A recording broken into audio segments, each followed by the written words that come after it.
Una, yung pito, pinalitan yung pito ng tube ng ganitong estilo, screeder na full threaded. Lalagyan natin ito dito ng guma. Yan, gasket. Gasket yan.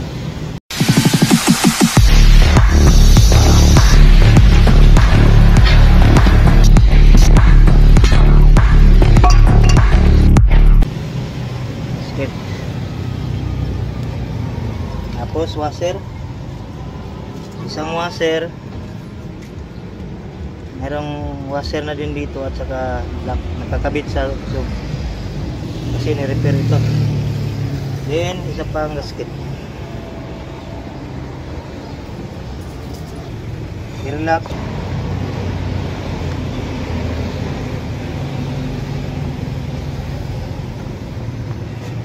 Yung iba gumagawa nito, hindi na nilalagyan ng ganitong estilo na airlock, dinidiretso na nila.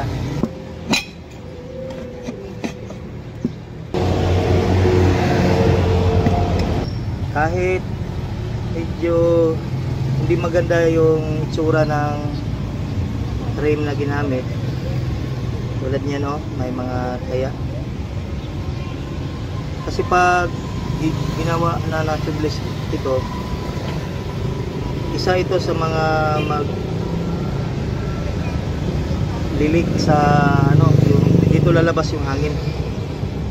Pero sa sistema na ginawa ko, sa paraan na ito, may ano ito airlock.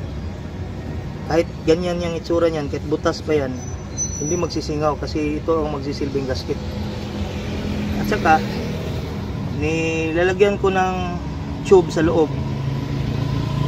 tapos nakalock yung steam valve dito sa rim. Sublis din siya, hindi makakalabas yung hangin.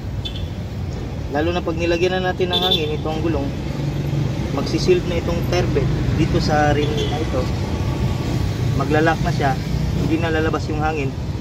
Yung gulong nakatubeless na, pero sa ilalim may nakaabang na isang tube. So tinatawag ko dito tubeless na naka-interior. Subscribe sa channel ko, don't forget to subscribe and hit the notification bell para lagi kayong updated sa mga video na gagawin natin. Tubeless interior. Ganito din ang ginagawa sa mga gulong ng motocross, yung mga pang dirt bike. So itong concept nito at saka ito, katulad lang. Nagsisilbi itong gasket. Sayong ayun. Terus tubeless. Ay dili malinis paritin, no? Dili.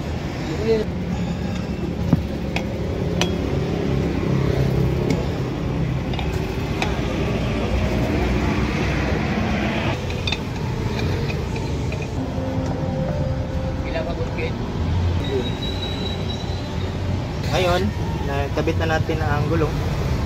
Itong airlock, mamaya, tatanggalin yan. Hihiwain ito. Wide rim na naka tubeless interior.